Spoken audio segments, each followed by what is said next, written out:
Hello students, आप लोगों का फिर से एक बार स्वागत है कॉलेज नॉलेज केमिस्ट्री क्लासेस में। इस वीडियो लेक्चर में हम देखेंगे गिब्स डुहेम इक्वेशंस के बारे में। पूरा डिटेल में समझेंगे गिब्स डुहेम इक्वेशन कैसे हम डिराइव करने वाले हैं, क्या होता है इसका थ्योरी प्रोसीजर क्या है, पूरा डिटेल में इस वीडियो लेक्चर में हम कंप्लीट करने वाले हैं। तो इस वीडियो लेक्चर को आपको समझना है बहुत अच्छे तरीके से, तो आपको पार्शियल मोलर क्वांटिटीज या फिर पार्शियल मोलर प्रॉपर्टीज़ को समझना बहुत ही ज़्यादा इंपॉर्टेंट है। तो आप मेरा पहले वाला वीडियो लेक्चर को जरूर देखें जिसमें partial molar properties and quantities के बारे में डिटेल में एक्सप्लेन कर दिया गया है। ठीक है, तो चलिए फिर स्टार्ट करते हैं गिब्स डुहेम इक्वेशन। इसमें हम पूरा डिटेल में समझेंगे और आपको याद भी रखना है कि कैसे लिखना है इसको। ठीक है, तो देखते हैं ये in order to derive the expression, हमें गिब्स डुहेम इक्वेशन अगर डिराइव करना है फॉर गिब्स डुहेम इक्वेशन, तो कंसीडर ए सिस्टम, हमें एक सिस्टम कंसीडर करना पड़ेगा that comprises of N type of constituent है। तो हमने एक सिस्टम हमें मान के एक सिस्टम लेना पड़ेगा, कंसीडर करना पड़ेगा जिसमें एन टाइप के क्या है कंस्टिट्यूएंट है, जैसे कि N1 N2 N3 N4 अलग अलग कंस्टिट्यूएंट के टाइप्स है ना, N types of constituent with N1 N2 N3 N moles, इतने मोल्स के अलग अलग टाइप के कंस्टिट्यूएंट यहाँ पर है, एन टाइप के कंस्टिट्यूएंट। ठीक है, यहाँ पे मैंने डॉट डॉट किया मतलब और बहुत सारे हैं। So the partial molar free energy depends upon not only the temperature. देखो तो पार्शियल मोलर जो फ्री एनर्जी है या फिर ऐसे बोलेंगे गिब्स फ्री एनर्जी है, वो सिर्फ डिपेंड नहीं करता temperature and pressure but also on the number of moles of different components. तो अगर सिस्टम में एन टाइप्स के बहुत सारे इसमें कंस्टिट्यूएंट है, एन टाइप के क्या है कंस्टिट्यूएंट्स है, तो गिब्स जो एनर्जी है, जो जी हम पढ़ते हैं गिब्स फ्री एनर्जी, वो सिर्फ टेम्परेचर और प्रेशर पर डिपेंड नहीं करेगा, जबकि और उसमें जितने भी कंस्टिट्यूएंट है सब पे डिपेंड करेगा। ये मैंने पहले भी बताया हुआ है। ठीक है, तो but also in number of, देखो मैं लिखा है ना, तो so the partial molar free energy depends upon not only the temperature and pressure but also on the number of moles of the different components. Mathematically तो we can say that, तो क्या बोल सकते हैं, देखो सिंपल ये बोल रहा है कोई भी सिस्टम है, सिस्टम में एन टाइप के कंस्टिट्यूएंट हैं जैसे N1 N2 N3 N moles के। ठीक है, तो हम ये बोल सकते हैं कि जो एनर्जी है, जो फ्री एनर्जी है, वो सिर्फ अब टेम्परेचर और प्रेशर पर डिपेंड नहीं करेगा, साथ ही साथ अब जितने भी कंस्टिट्यूएंट पार्टिकल्स उसमें डला हुआ है N1 N2 N3 N4 करते हुए Nn तक, है ना, सब पे डिपेंड करने लगता है। तो यहाँ पे ये बोल सकते हैं कि जो गिब्स फ्री एनर्जी जो जी है, वो किसका फंक्शन हो गया, टेम्परेचर का, प्रेशर का, N1 N2 N3 और डॉट डॉट डॉट, मतलब पूरे जितने भी कंस्टिट्यूएंट पार्टिकल्स उस सिस्टम में है, उस सब का क्या हो गया, अब फंक्शन हो गया, मतलब सब पे डिपेंड करेगा वो। ठीक है, तो ये वाला जो थ्योरी है, ये जो ऊपर में जो लिखा है मैंने, इसको आप इससे पहले वाले वीडियो लेक्चर में भी यूज कर सकते हैं, जहां पर भी हमें फंक्शन की बात करना है कि हमें थ्योरी के फॉर्म में लिखना है, तो इस टाइप से आप लिखेंगे comprises of N types of constituent with N1 N2 N3। ये वाला जो थ्योरी पोर्शन है ना, इसका यूज आप कर सकते हैं, जिससे आपको आसानी से होगा लिखने में। तो आप इससे भी पहले वीडियो लेक्चर जो भी मैंने अपलोड किए हैं, उसमें भी आप इस लाइन को लिख सकते हैं, जहां कहीं भी आपको इस टाइप की स्टेटमेंट अगर लिखना रहेगा फंक्शन के फॉर्म में तो।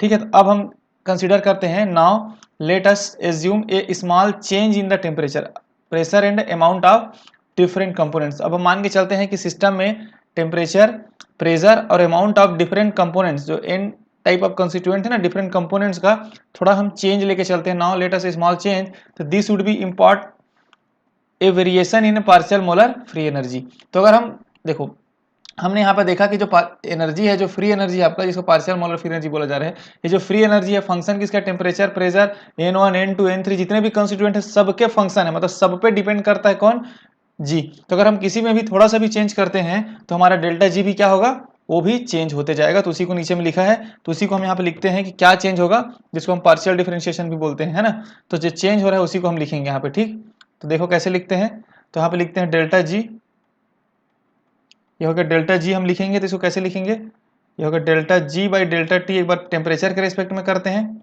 ये भी मैंने बताया हुआ है, और इसको लिखेंगे डी टी। कॉन्स्टेंट क्या क्या रहेगा आपका, प्रेशर कांस्टेंट रहेगा, N1 कांस्टेंट रहेगा, कॉमा N2 कांस्टेंट रहेगा, कॉमा N3 रहेगा, और डॉट डॉट कर देंगे, जितना भी है सब कॉमा कांस्टेंट रहेगा। ठीक है, फिर वैसी सेम इस बार डेल्टा जी होगा, और ये होगा डेल्टा पी होगा, डी पी बोले डेल्टा पी बोले, ठीक है, डी पी। इसमें कांस्टेंट क्या होगा आपका, टेम्परेचर कांस्टेंट होगा, N1 कांस्टेंट होगा, N2 कांस्टेंट होगा, और N3 डॉट डॉट कर देंगे पूरा, इसको लिखते हैं डी पी। ये हो गया पहला। दूसरा टर्म, अब आते हैं हम नंबर ऑफ मोल्स के फॉर्म में लिखेंगे D G upon D N1 लिखेंगे ना, पहला N1 के रेस्पेक्ट में करेंगे, तो N1 के रेस्पेक्ट में करेंगे तो बाकी सब कांस्टेंट होगा, आपका टेम्परेचर कांस्टेंट होगा, प्रेशर कांस्टेंट होगा, आपका N2 कांस्टेंट होगा, और N3 कांस्टेंट होगा, डॉट डॉट कर देंगे, यहाँ पे लिखेंगे डी N1।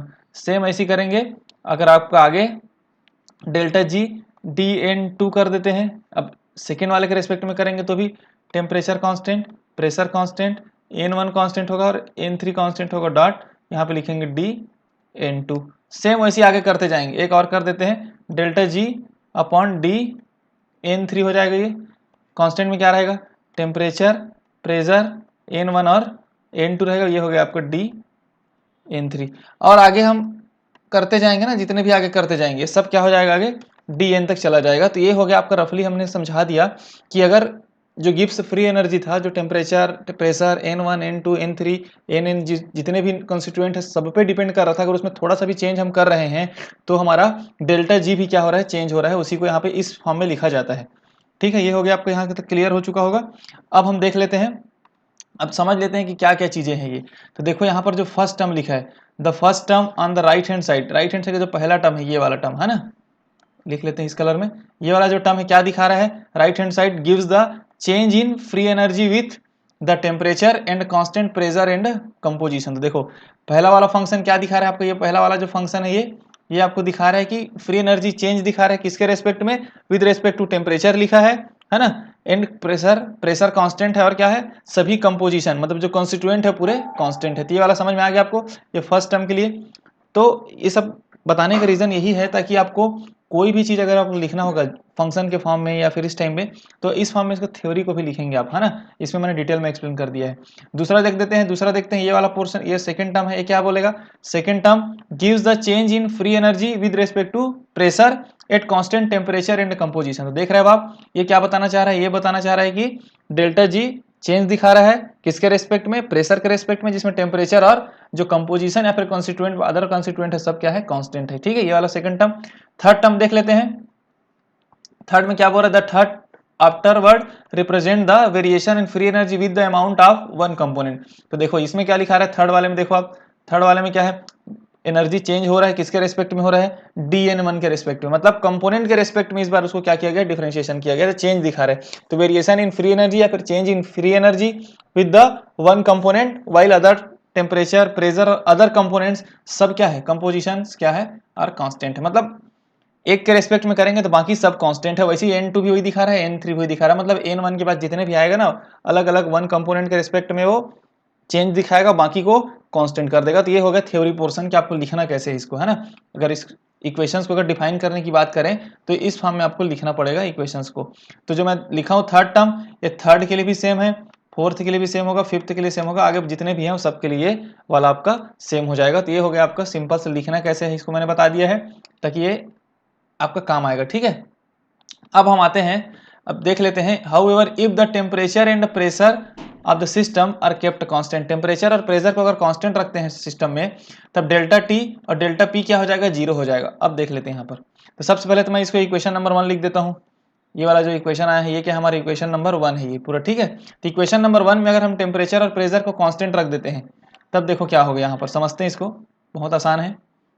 ठीक है, देखो अगर मैंने बोला कि टेम्परेचर अगर कांस्टेंट है, टेम्परेचर क्या है, कांस्टेंट है, तो डेल्टा टी क्या होगा, जीरो होगा। सेम अगर प्रेशर हमारा कांस्टेंट है, प्रेशर हमारा क्या है, कांस्टेंट है, कांस्टेंट है, तो डेल्टा पी भी क्या होगा, जीरो होगा। तो देखो यहाँ पर, देखो फर्स्ट टर्म में, देखो पहला टर्म में डेल्टा टी है यहाँ पर, तो ये हो गया आपका जीरो। सेकेंड टर्म में डेल्टा पी है, ये भी हो गया आपका जीरो। तो इस इक्वेशन 1 में डेल्टा टी और डेल्टा पी अगर जीरो रख देते हैं तो जो बचेगा सिर्फ उसी को हम लिखते हैं नीचे में। ठीक है, इसलिए यहाँ पे लिखा है, हाउएवर यहाँ पे लिखा है ना temperature and pressure kept constant में, तो डेल्टा टी और डेल्टा पी वाला तो जीरो हो गया, तो सिर्फ वो बचा है उसको मैं लिख रहा हूँ यहाँ पर, आपको समझना है। ठीक है, तो डेल्टा जी बचा है इस तरफ, उधर डेल्टा टी और डेल्टा पी वाला खत्म हो चुका, तो क्या बचा है, अब सिर्फ बचा है डी जी बचा है, Dn1 बचा है, समझ में आ रहा होगा, Dn1 बचा है, और क्या है, कांस्टेंट टेम्परेचर है, प्रेशर है, और N2 है, N3 है, डॉट डॉट डॉट करके क्या लिखेंगे,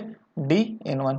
फिर उसके बाद है हमारा अगला डेल्टा जी है आपका, Dn2 है ना, Dn2 होने के बाद आपका फिर क्या है, टेम्परेचर, प्रेशर, N1 और N3 लिख देंगे, सब में कॉमन लिखना है। ठीक है, ये है आपका Dn2। उसके बाद है आपका Dg है, इस बार थर्ड के रेस्पेक्ट में करेंगे तो Dn3 लिख देंगे। इधर क्या है, टेम्परेचर, प्रेशर, N2 है और N1 है, या फिर N1 N2 लिख सकते हैं, Dn3। ठीक, उसके बाद प्लस करके हम जो भी आगे है सबको इस फॉर्म में लिख सकते हैं। इसमें आसानी से समझ में आ गया होगा आपको, है ना, क्योंकि टेम्परेचर और प्रेशर वाला कांस्टेंट हो गया, मैं पहले बता दिया हूँ। इक्वेशन 1 में हम फ्रॉम इक्वेशन 1 लिख देते हैं यहाँ पर, है ना, इक्वेशन टेक फ्रॉम, कौन सी इक्वेशन है ये, फ्रॉम इक्वेशन 1 लिख देते हैं। इक्वेशन 1 के बाद इक्वेशन 1 में हम डेल्टा टी और डेल्टा पी 0 रख देते, बचा क्या। अब देखो इससे पहले भी मैंने केमिकल पोटेंशियल वाला केस को मैंने बताया हुआ है ना। केमिकल पोटेंशियल होता क्या चीज है। अब देखोगे केमिकल पोटेंशियल होता क्या है, यहाँ पे लिखते हैं इसको। तो केमिकल पोटेंशियल देखो यहाँ पे every term on the right hand side, देखो every term on the right hand side of the equation is partial molar free energy are simply chemical potential. तो केमिकल पोटेंशियल को लिख लेते हैं यहाँ पर। इससे आप केमिकल पोटेंशियल वाले वीडियो को जरूर देखेंगे, तब आपको समझ में आएगा है ना केमिकल पोटेंशियल होता क्या चीज है। तो केमिकल पोटेंशियल को हम म्यू लिखते हैं। म्यू से होता क्या है, ये delta G by delta N I होता है, मतलब और टेम्परेचर, प्रेशर और एन जी होता है। मतलब केमिकल पोटेंशियल होता है कि change in Gibbs free energy किसके रेस्पेक्ट में, नंबर ऑफ कंस्टिट्यूएंट या फिर नंबर ऑफ मोल्स के रेस्पेक्ट में हम उसको जब चेंज निकालते हैं और अदर कंपोनेंट सब कांस्टेंट रखते हैं, टेम्परेचर, प्रेशर, एन जी, मतलब जितने भी, जैसे यहाँ पे मैंने लिखा है ना D G by D N one, N one के रेस्पेक्ट में मैं क्या कर रहा हूँ, फर्स्ट टर्म को देखिए आप, इस टर्म में D G by D N one कर रहा हूँ मैं, डी एन वन कर रहा हूँ मतलब एक के रेस्पेक्ट में डिफरेंशिएशन कर रहा हूँ, बाकी सबको क्या रखा हूँ, कांस्टेंट रखा हूँ। इसमें सेम एन टू के रेस्पेक्ट में कर रहा हूँ, बाकी सबको कांस्टेंट रखा हूँ। इसमें एन थ्री के रेस्पेक्ट में डेल्टा जी का चेंज निकाल रहा हूँ, बाकी सबको कांस्टेंट रखा हूँ। तो ये सब क्या है, सब के सब केमिकल पोटेंशियल। इसको हम क्या बोलेंगे, म्यू से डिनोट करते हैं केमिकल पोटेंशियल को। तो ये कहला जाएगा 1 की वजह से म्यू 1, ये कहला जाएगा म्यू 2, ये कहला जाएगा म्यू 3, क्योंकि नंबर ऑफ कंपोनेंट्स की वजह से। ठीक है, तो यहाँ तक समझ में आ गया होगा।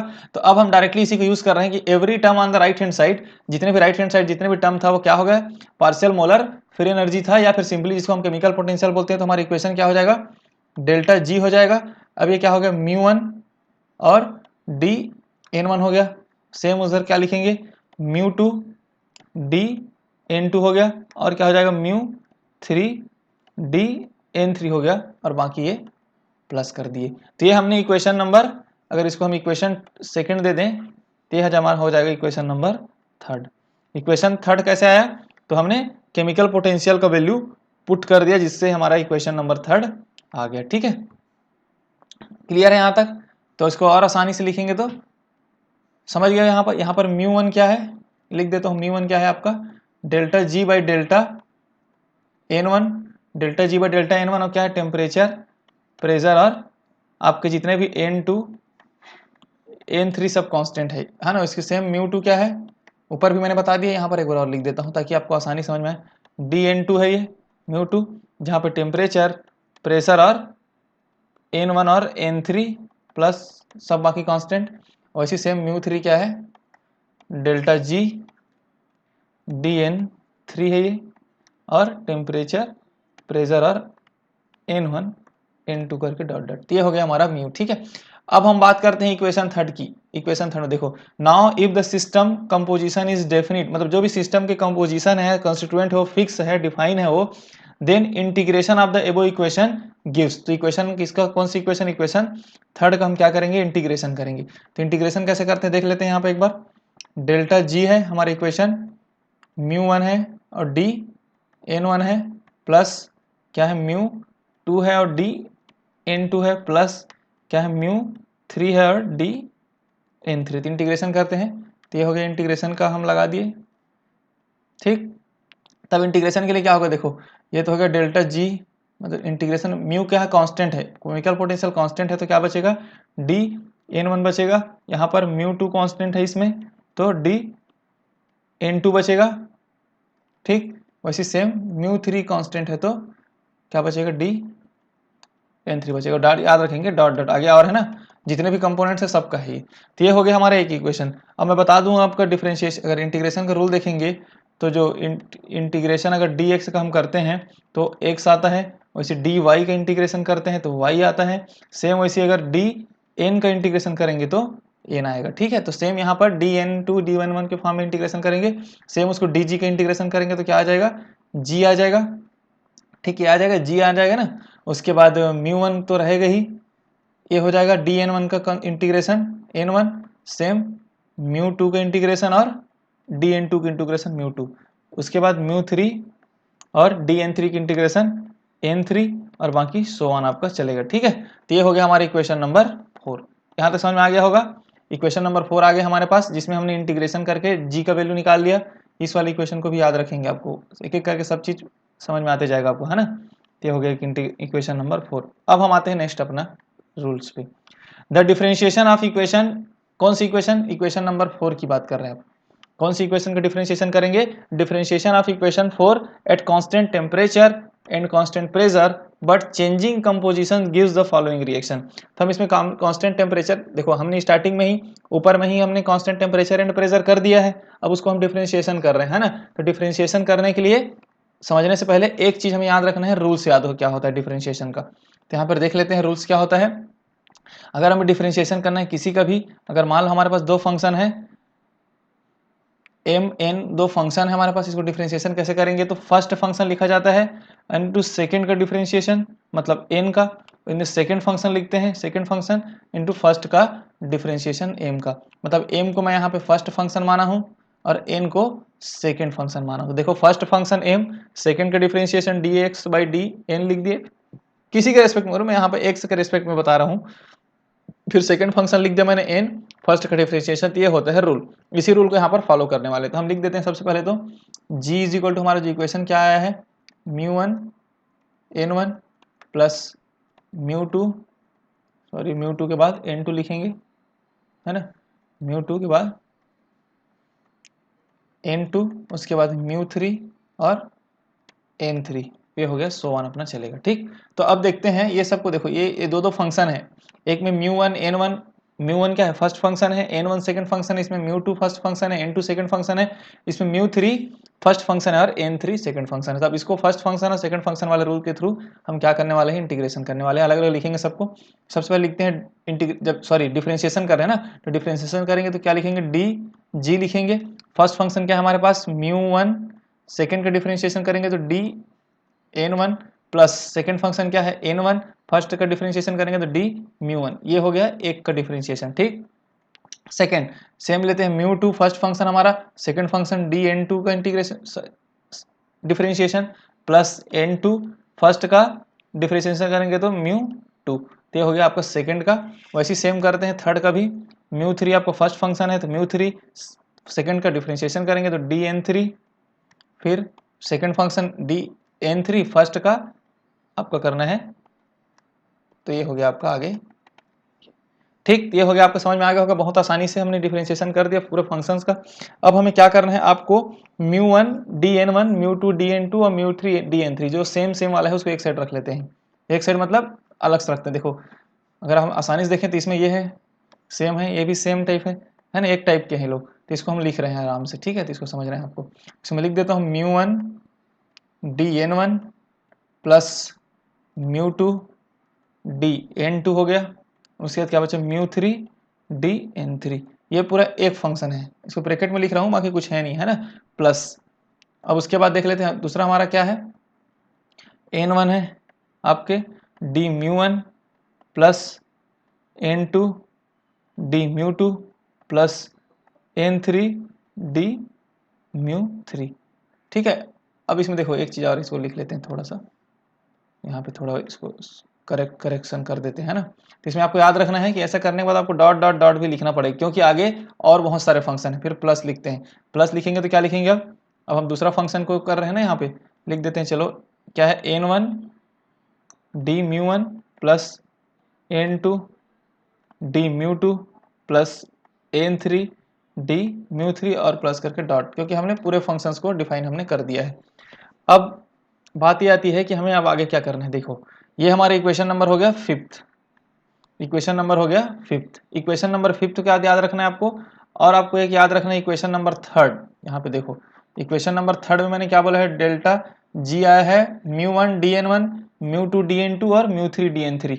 तो ये जो इक्वेशन नंबर थर्ड है उसको हम कंपेरिजन करते हैं। देखो यहाँ पे लिख भी देता हूँ, चलो इक्वेशन नंबर थर्ड कैसे लिखें, चलो यहाँ पे लिखते हैं ना, इक्वेशन थर्ड से लिख रहा हूँ मैं, ठीक है। देखो कंपेयर करना है किसको, equation third and equation fifth को कंपेयर करेंगे। तो इक्वेशन थर्ड क्या है उसको मैं यहाँ पे लिख रहा हूँ थोड़ा सा, डेल्टा जी है आपका क्या था, μ1 dn1 था प्लस μ2 था dn2 था प्लस μ3 था और dn3 था प्लस।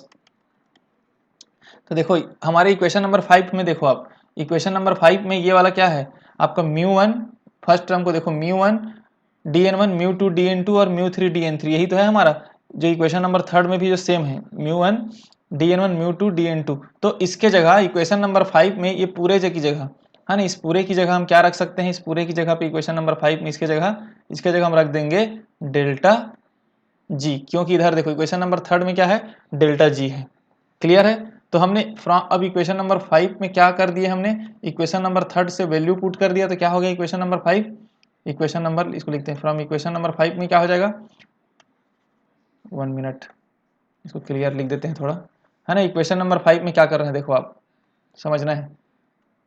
इक्वेशन 5 में हम क्या बदलाव किए, हमने फर्स्ट टर्म ऐसे समझ लेते हैं, ये पूरे को एक फर्स्ट टर्म मान लेते हैं, अब इसको मान लेते हैं हम पूरे को सेकेंड टर्म। तो फर्स्ट टर्म की जगह हम इक्वेशन नंबर 3 से क्या पुट कर दिया डेल्टा जी, तो यहाँ पे क्या बचा, right left side delta G है इक्वेशन नंबर 5 में, इसके जगह हम क्या पुट कर दिए डेल्टा जी पुट कर दिया। बचा क्या हमारे पास, सिर्फ बचा है आपका सेकेंड टर्म मतलब n1 d μ1 है आपका, n2 और d μ2 है आपका, और n3 और d μ3 है आपका, और ये हो गया आपका खत्म। तो यहाँ पर क्या करेंगे, डेल्टा जी इधर ले आए तो delta G minus delta G लिखेंगे, इस वाला डेल्टा जी को यहाँ लेके चले गए इस तरफ, डेल्टा जी होगा, इधर क्या बचा n1 d μ1 आपका, n2 बचा है d μ2 है, ठीक है, d क्या है μ2 है, इसको लिख लेते हैं अच्छे से। d μ2 होने के बाद क्या बचेगा, आप d μ2 प्लस n3 बचा है यार, d μ3 बचा है, तो ये हो गया आपका। अब ये क्या होगा, डेल्टा जी जीरो हो गया, इधर टर्म जीरो हो गया, बाकी टर्म सेम है, n1 d μ1 plus n2 d μ2 plus n3 d μ3। तो इसको हम ओवरऑल क्या लिख सकते हैं, इस इक्वेशन को देखो आप, ये इसको देखो आप ध्यान से ना, अभी आराम से समझना है इसको। ये जो इक्वेशन हमारा जो लास्ट आया है, ये वाला इक्वेशन, ये जो इक्वेशन आया लास्ट में, इसको हम लिख सकते हैं, यहाँ पे लिख रहा हूँ मैं, इसके नीचे लिखना है आपको, इसको लिख सकते हो आप n1 को देखो अब जीरो है, इधर के क्या लिखोगे, समेशन लिखोगे, समेशन में n1 n2 n3 n4 जा रहा है, मतलब इसको हम लिख सकते हैं n आई लिख सकते हैं पूरे सब को डिफाइन करने के लिए, ठीक है। उसके बाद d है, म्यू भी क्या है 1 2 3 4 जा रहा है, तो म्यू आई लिख सकते हैं, जहां पर आई क्या है, जहां पर आई क्या है आपका 1 2 3 करते करते पूरे n नंबर तक है आई, तो आई की जगह हम इसको क्या लिख सकते हैं, summation of N I D mu I लिख सकते हैं। बुक में कैसा लिख रहा था इक्वेशन, अगर हम देखें तो, है ना, इक्वेशन को क्या लिखे, या फिर इसको ऐसे लिख सकते हैं, summation of N I D mu I is equal to zero, N I D I is equal to zero, यही आपका कहलाता है गिब्स डोहेम इक्वेशन। यही क्या है हमारा, Gibbs Duhem equation, Gibbs Duhem equation है, तो which is the popular Gibbs Duhem equation है, and is applicable to the system under the constant temperature and pressure. हमने स्टार्टिंग में लगा दिया था कांस्टेंट टेम्परेचर एंड प्रेशर, यही हमारा हो जाता है गिब्स डोहेम इक्वेशन, ठीक है। अब हम गिब्स डोहेम इक्वेशन का समझ में आ गया होगा, गिब्स डोहेम इक्वेशन है क्या, पूरा कैसे हमने निकाला है इसको, तो आपको ये पूरा प्रोसीजर आपको लिखना पड़ेगा। अब हम आते हैं फिजिकल सिग्निफिकेंस देख लेते हैं गिब्स डोहेम इक्वेशंस का, ठीक है। तो physical significance of Gibbs Duhem equation can be understood by taking the example of binary solution. अगर हम सॉल्यूशन को बाइनरी कर दें, जैसे अभी मैंने n1 n2 n3 n4 करके n नंबर्स को लिए हैं, अगर उसको मैं बाइनरी कर दूं, मतलब दो ही कर दूं, 1 और 2 दो कंपोनेंट सिस्टम कर दूं, सिस्टम में दो ही कंस्टिट्यूएंट है n1 और n2, तब के केस में तो that is the system of two components, लिखा है only the Gibbs Duhem equation for such equation. तो देखो गिब्स डोहेम इक्वेशन हमारे पास आया कैसे था, समेशन ऑफ एन आई था और डी म्यू आई था जीरो, तो अगर दो कंपोनेंट होगा तो आई इज इक्वल टू हम क्या लिखेंगे, आई इज इक्वल टू हम लिखेंगे 1 और 2 बस लिखेंगे ना। तो इसके लिए हम इक्वेशन कैसे हो जाएगा हमारा, तो देखो यहाँ पे मैंने लिखा भी है ये वाला इक्वेशन, क्या है ये, n1 d μ1 हो गया और n2 हो गया d μ2 हो गया, ये हो गया आपका जीरो। दो कंपोनेंट सिस्टम के लिए ये हो जाएगा आपका गिब्स डोहेम इक्वेशन। तो गिब्स डोहेम इक्वेशन आपसे पूछा तो पूरा डिराइव करना है, लेकिन आपको दो कंपोनेंट सिस्टम के लिए गिब्स डोहेम इक्वेशन पूछ दिया जाए, कि तीन कंपोनेंट सिस्टम के लिए गिब्स डोहेम इक्वेशन पूछ दिया जाए, तो आप उसके अकॉर्डिंग लिखेंगे, है ना। तो ये हो गया हमारा Gibbs Duhem equation for binary mixture, मतलब बाइनरी है मतलब टू कंपोनेंट्स है इसमें बाइनरी मिक्सचर। अगर थ्री कंपोनेंट्स की बात करेंगे तो कैसे लिखेंगे, हम इसको क्या लिखने पड़ेगा, n1 d μ1 n2 है d μ2 और n3 है d म्यू 3, n3 है d mu 3 is equal to 0। तो इस टाइप से आपको क्या करना है, 3 कंपोनेंट सिस्टम के लिए भी ये हो जाएगा आपका गिब्स डुहेम इक्वेशन। समझ में आ गया आपको? अब इसका सिग्निफिकेंस क्या है देख लेते हैं, है ना। तो अगर हम 2 कंपोनेंट सिस्टम की बात करेंगे तो क्या हो रहा है हमारे पास, n1 हो गया आपका d, देखते हैं अभी लिखते हैं इसको सिस्टमेटिक अभी, है ना। अगर 2 कंपोनेंट सिस्टम की बात कर रहे हैं हम लोग, तब क्या है इसका फिजिकल सिग्निफिकेंस है, उसको देख लेते हैं हम लोग। फिजिकल सिग्निफिकेंस इसका देखते हैं, इसका फिजिकल सिग्निफिकेंस क्या होगा, 2 कंपोनेंट सिस्टम के लिए n1 d mu 1 plus n2 d mu 2 is equal to 0 है। तब इसको हम, अगर हमें d म्यू 1 निकालना होगा तो कैसे निकालेंगे, n1 d म्यू 1 निकाल लिख दिए, उसके माइनस करके n2 d म्यू 2 कर सकते हैं। तो अगर d म्यू 1 हमें निकालना है, मतलब फर्स्ट का केमिकल पोटेंशियल चाहिए, तो हम क्या कर सकते हैं, माइनस n2 तो ही है, नीचे में आ जाएगा n1 और d म्यू 2। तो इस टाइप से हम इसको सॉल्व कर सकते हैं बोल के थोड़ी इक्वेशन को यूज़ किया गया है कि आपको जो भी इसमें से फाइंड करना होगा आप निकाल सकते हो, n1 n2 d mu 2 d mu 1।